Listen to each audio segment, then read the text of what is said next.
Imagine you're holding a big, long stick. If you start to bend that stick slowly, you can feel the energy building up inside it. It gets tighter and tighter, full of tension. Eventually, if you bend it too far, what happens? Snap. The stick breaks, and all that stored up energy is released in a sudden burst. You'd feel a vibration run through your hands. An earthquake is a lot like that, but on a planetary scale. It's what happens when the ground beneath our very feet suddenly shakes. It's what happens when the ground beneath our very feet suddenly rumbles. It's what happens when the ground beneath our very feet suddenly rolls. It's the Earth releasing a massive amount of pent-up energy in a very short amount of time, sending vibrations, called seismic waves, in all directions. These shakes can be so small that you might not even feel them at all. Tiny tremors happen all over the world every single day. But sometimes, the release of energy is gigantic, powerful enough to topple buildings, and reshape entire landscapes. It's like the difference between a tiny twig snapping and a giant tree falling in the forest. The shaking can last for just a few seconds, or, in the case of a very powerful quake, can continue for several minutes, which can feel like an eternity when the world around you is moving. So, at its heart, an earthquake is simply the Earth's way of letting off some steam. Our planet is not a quiet, still marble floating in space. It's an incredibly active and dynamic world. The ground under us is constantly under stress and pressure from forces deep within the Earth.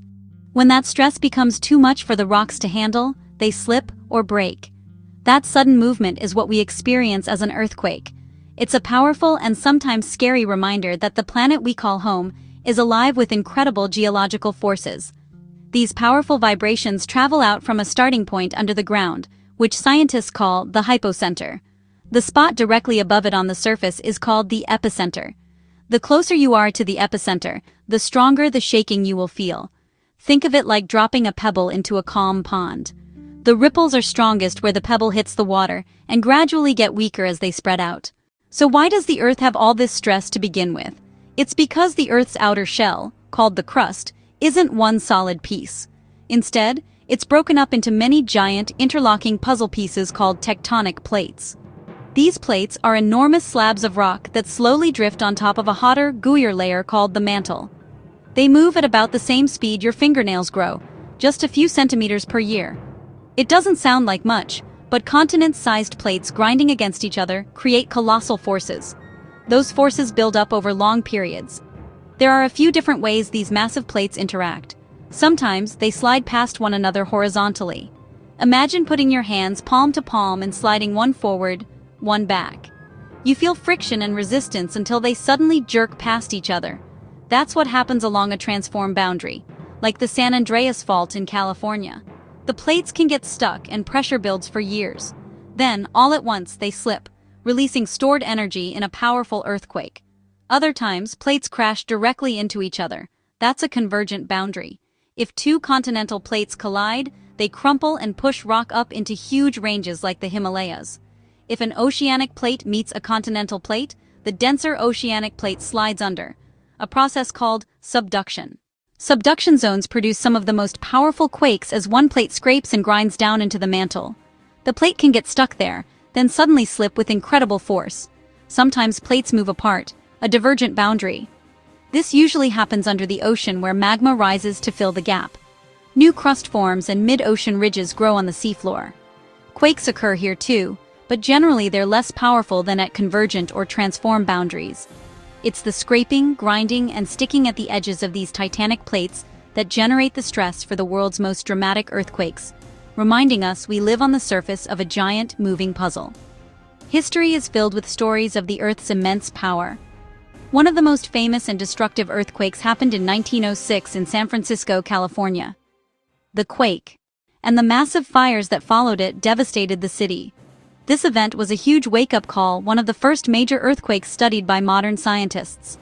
It helped them understand forces along the San Andreas Fault, where the Pacific Plate grinds north past the North American Plate. Lessons learned pioneered seismology and changed construction and emergency preparedness. But the most powerful earthquake recorded by instruments happened in Chile. On May 22, 1960, a monstrous quake struck southern Chile. It was magnitude 9.5, the highest ever measured. That quake caused giant tsunamis across the Pacific, causing damage as far away as Japan, Hawaii, the Philippines. Ground shaking in Chile changed the landscape and released energy equivalent to thousands of atomic bombs. Another colossal quake occurred on December 26, 2004, off Sumatra, Indonesia. It was magnitude 9.1 at a subduction zone where the Indian plate slides under the Burma plate. The quake was devastating, but the massive tsunami was the real catastrophe. Waves up to 100 feet high slammed into coastlines of 14 countries, one of the deadliest modern natural disasters. Japan, on the Ring of Fire where several plates meet, is one of the most seismically active places on Earth. In 2011, a magnitude 9.0 struck off its northeastern coast. Known as the Tohoku earthquake, it slightly shifted the Earth's axis and shortened the day by a tiny fraction of a second. The tsunami caused widespread destruction and led to the Fukushima Daiichi nuclear disaster. These events show that even with advanced preparation, the force of a megaquake pushes engineering and resilience to its limits. While we know the basics of why earthquakes happen, scientists are always discovering new and surprising things about them. For example, did you know that earthquakes can actually create their own light? These are called earthquake lights, and for a long time many thought they were myths. But cameras and lab tests suggest electrical charges from stressed rocks may be involved. It's kinda like the Earth has its own strange natural fireworks. The magnitude scale we use, like the Richter or the more modern moment magnitude scale, is logarithmic. That sounds complicated, but it just means that for each whole number you go up, the ground shaking increases by 10 times, and the energy released increases by about 32 times. So, a magnitude 7.0 releases about 32 times more energy than a 6.0, and a magnitude 8.0 releases over 1,000 times more energy than a 6.0. That's why the jump from an 8.0 to a 9.0, like the quakes in Japan or Chile, is so incredibly catastrophic. We often think of earthquakes happening only in specific places like California or Japan, but did you know they can happen in the middle of a tectonic plate, far from any edge? These are called intraplate earthquakes, and they are much rarer and harder to predict. One of the most powerful series of earthquakes in United States history happened in 1811 to 1812, not in California, but near New Madrid, Missouri. The quakes were so strong they reportedly rang church bells in Boston and even caused the Mississippi River to temporarily flow backward. Scientists are still working to fully understand the hidden fault systems that cause these surprising mid-plate shakers. And here's a mind-bending thought.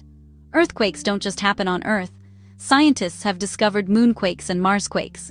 Using seismometers left on the moon by the Apollo astronauts, we learned that the moon has its own rumbles, though they're caused by different things, like the gravitational pull of the Earth and the cooling of the moon's interior. More recently, NASA's InSight lander on Mars has detected hundreds of Marsquakes. Studying these quakes on other worlds helps scientists better understand the internal structure of these celestial bodies and gives us clues about how planets form and evolve over billions of years. Understanding the science of earthquakes is super interesting, but knowing what to do when one happens is even more important for staying safe. The number one rule that experts recommend all over the world is drop, cover, and hold on. Drop, cover, hold on. As soon as you feel the shaking start, immediately drop to your hands and knees. This position prevents you from being knocked over and still allows you to move if necessary. Don't try to run outside during the shaking, as this is when objects are most likely to be falling off buildings. Your first move should always be to get low to the ground. Once you have dropped to the ground, you need to find cover.